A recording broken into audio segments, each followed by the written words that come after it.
छत्तीसगढ़ी गाने देखने के लिए हमारे YouTube चैनल को सब्सक्राइब करें और नए अपडेट्स जानने के लिए बेल आइकन के बटन को क्लिक करें।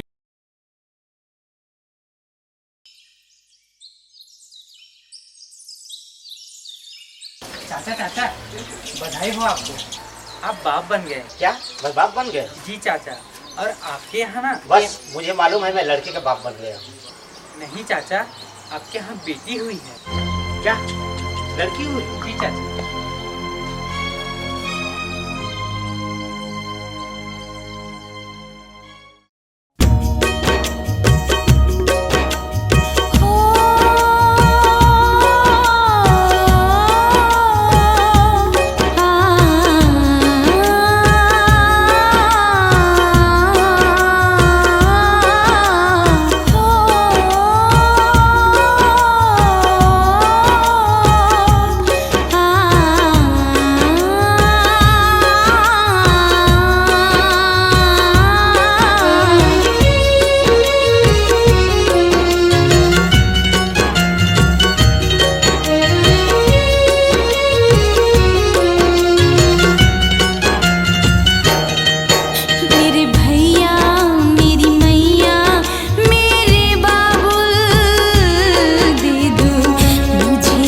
तुम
ही मेरी भूल है।